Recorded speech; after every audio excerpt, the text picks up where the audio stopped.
Mes chers frères et sœurs, paix et bien dans le nom de notre Seigneur Jésus-Christ, en vous souhaitant une excellente fête d'Ascension, une seule chose je nous propose aujourd'hui pour notre méditation, respecte le corps humain, au cœur de Dieu, il y a notre corps. En célébrant l'ascension de notre Seigneur Jésus-Christ, nous célébrons ce court article de notre foi que chaque credo nous fait proclamer.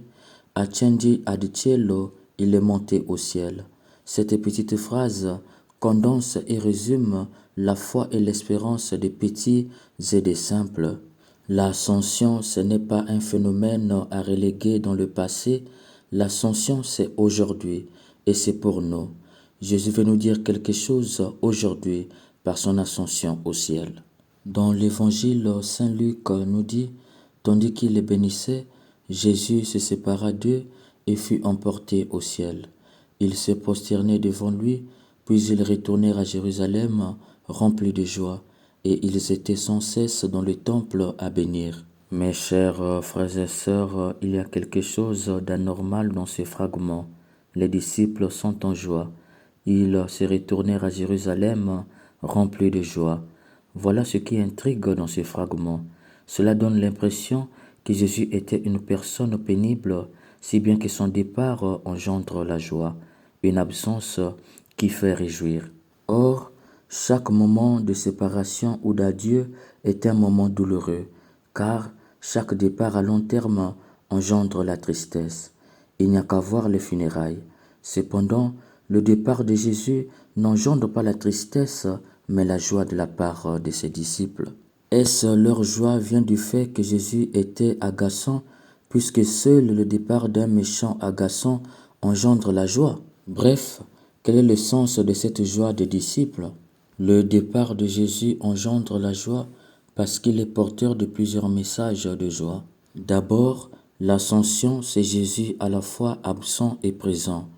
Jésus nous dit, Saint Marc fut enlevé au ciel et est assis à la droite de Dieu. Jésus nous dit, Saint Luc se sépara d'eux et fut emporté au ciel. Il faut entendre par là une disparition visible que nous pouvons toujours constater aujourd'hui. Par ailleurs, Saint Luc ajoute, ils se prosternèrent devant lui. Il faut entendre par là une présence nouvelle de Jésus, puisqu'ils se prosternèrent devant le vide, mais un vide rempli de la présence de Jésus. Ainsi, célébrer l'ascension, c'est célébrer une absence-présence, Jésus qui est parti, mais présent autrement. Présent par la parole, présent par son corps et son sang, une présence cachée mais dynamique et active. C'est dans ce sens que les disciples sont dans la joie, car ils savent que le départ de Jésus ne signifie pas son absence. Il est là, présent au milieu d'eux, mais d'une présence différente. Qui voit avec les yeux de la foi le verra. Voilà le premier motif de leur joie. Ensuite, l'ascension fonde aussi la mission adidientes. Saint Luc nous dit, puis ils retournèrent à Jérusalem et ils étaient sans cesse dans le temple à bénir. Eux qui avaient peur de Jérusalem, eux qui avaient peur du temple, les voici qui repartent à Jérusalem et au temple. C'est très fort le mot retourner. En retournant à Jérusalem et dans le temple, Saint Luc nous apprend que l'ascension est une envoi en mission. Les disciples sont envoyés dans le monde. De plus, par le mot retourner, Saint Luc nous apprend que la route de l'Église, c'est la route de l'homme. Partout il y aura un être humain qui respire sur cette terre, l'Église doit y aller pour que dans son cœur retentisse la bonne nouvelle. S'ils sont retournés à Jérusalem, lieu de l'hostilité, et dans le temple, lieu de la conspiration pour leur Seigneur, Saint Luc nous révèle que là où il y a l'hostilité, la conspiration et le meurtre, l'Église doit y être pour aller dénoncer le mal, annoncer la conversion et proclamer la paix en Jésus. De ce fait, par l'ascension de leur Seigneur Jésus-Christ, ils ont compris qu'ils sont devenus missionnaires dans le monde. Voilà le deuxième motif de leur joie. Enfin, l'ascension apprend à respecter le corps. En effet, Jésus qui monte au ciel monte avec le corps humain. Rappelons-nous de Luc 24, les versets 39 à 43. Touchez-moi regardez, un esprit n'a pas de chair ni d'os, et vous constatez que j'en ai. Avez-vous quelque chose à manger? Ils lui offrirent un morceau de poisson grillé. Il le prit et le mangea devant eux. Nous voyons par ce fragment que la résurrection du Christ n'a pas aboli les facultés de son corps d'avant. Le corps ressuscité n'annule pas le corps physique, mais il le rend pleinement corps, d'où Jésus se fait toucher et mange. Ceci illustre bien que Jésus est monté au ciel avec son corps. De ce fait, en montant au ciel, Jésus monte avec son corps.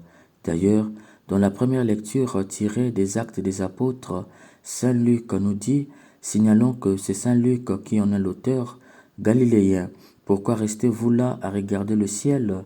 Jésus qui est enlevé du milieu de vous reviendra de la même manière que vous l'avez vu s'en aller vers le ciel. Par ce fragment, Saint Luc nous confirme que Jésus est monté au ciel avec son corps et il reviendra avec son corps. Mes chers frères et sœurs, as-tu conscience qu'au cœur de Dieu, il y a un corps humain? As-tu conscience qu'actuellement, l'une des trois personnes en Dieu porte notre corps humain? As-tu conscience que le Fils de Dieu, Jésus-Christ, deuxième personne de la Sainte Trinité, est dans l'en-soi de Dieu avec un corps humain? Très souvent, nous disons à tort et à travers, Jésus est le médiateur entre Dieu et les hommes. Est-ce que nous savons ce que veut dire un médiateur? Un médiateur n'est pas seulement celui qui a la capacité de parler et de réconcilier ici et là.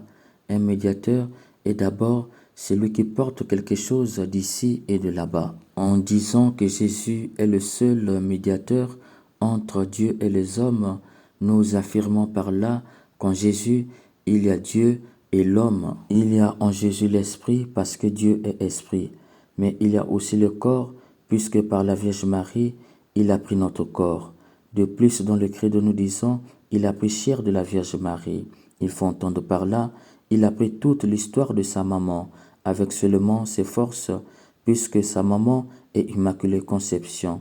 Jésus est donc l'homme dans toute sa bonté. Il est Dieu dans toute sa miséricorde. Il est l'homme dans toute son obéissance à Dieu. C'est pourquoi il est le médiateur, puisqu'il porte en lui ce qui est ici et ce qui est là. C'est pour te dire, cher ami, respecte le corps humain. Au cœur de Dieu, il y a un corps humain. Malheureusement, aujourd'hui, au nom d'une fausse liberté, on nous apprend à ne plus respecter le corps humain. Plus que jamais, aujourd'hui, le corps humain est chosifié. Chers frères et sœurs, le corps humain n'est pas une chose. Le corps humain ne sera jamais une chose. Le corps humain, c'est une vie. Jésus va plus loin, c'est le temple de l'Esprit Saint. En hébreu, cela veut dire la partie réservée à Dieu seul. Et la partie réservée à Dieu seul, c'est le Saint des Saints. Le corps humain est pour Jésus le Saint des Saints. C'est pourquoi Dieu lui-même est en adoration devant le corps humain et les anges avec lui.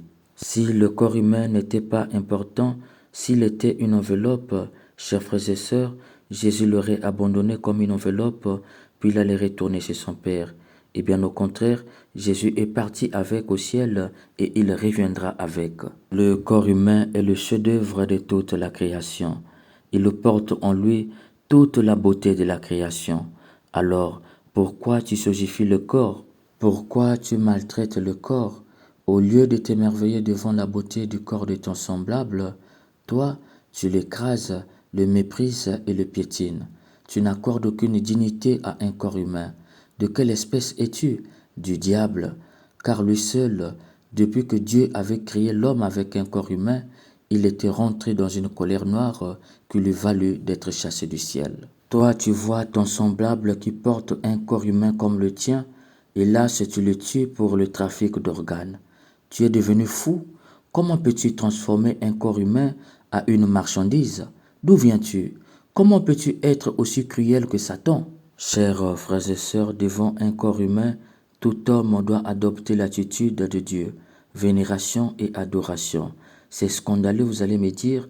Je vous répondrai oui, c'est scandaleux pour quelqu'un de charnel, mais pas pour quelqu'un de spirituel. C'est scandaleux pour celui qui respire du souffle ordinaire et non pour celui qui respire du souffle de l'Esprit Saint.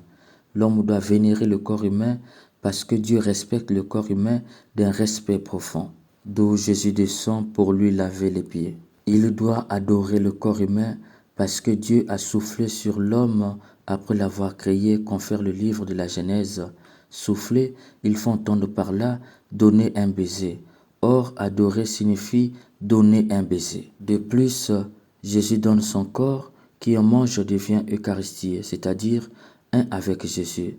C'est pourquoi le corps humain mérite l'adoration du Saint-Sacrement. Par conséquent, chosifier, maltraiter, mépriser et écraser un corps est un sacrilège et donc un péché grave. La mort nous apprend à respecter le corps humain. Pourquoi attendre la mort pour venir s'incliner devant un corps humain? Si nous nous inclinons devant les dépouilles mortelles de nos semblables, c'est parce que le corps humain est sacré. Oui, ton corps est sacré, ne le désacralise pas. N'accepte pas non plus que quelqu'un chosifié, maltraite, écrase ton corps. Ne te fais pas battre par n'importe qui parce que ton corps est sacré. Toi qui es une femme, ne te laisse pas frapper par ton mari, fais-le comprendre que ton corps est sacré et il doit adorer et vénérer ton corps. Ne donne pas non plus ton corps à un homme pour qu'il joue avec.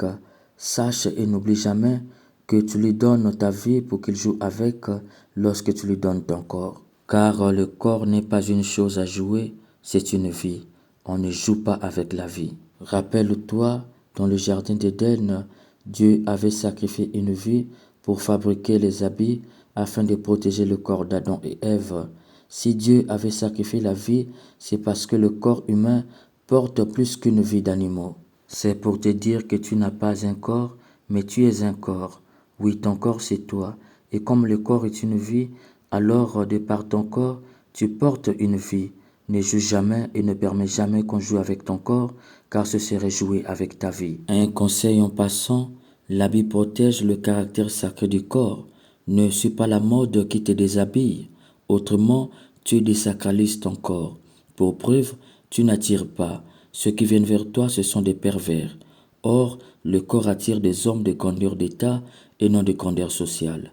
La Vierge Marie ne pouvait attirer que Saint Joseph, un homme de grandeur d'état et non de grandeur sociale. Au demeurant, si Jésus monte avec notre corps humain au ciel, cela devient un aimant qui attire les autres corps vers lui pour partager l'éternité avec le Père. C'est ainsi que la Vierge Marie nous trace le chemin avec l'Assomption.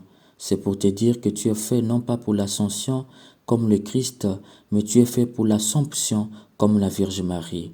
Au final, ton corps arrivera où est Jésus. Que l'Esprit Saint nous donne la crainte de Dieu, afin que par le respect du corps humain, nous arrivions où est Jésus. Amen.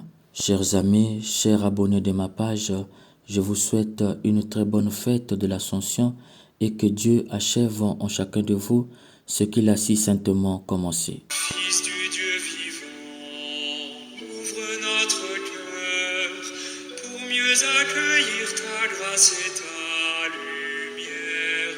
Fais grandir la foi de tous les croyants, source d'espérance, Jésus-Christ sauveur. Le Seigneur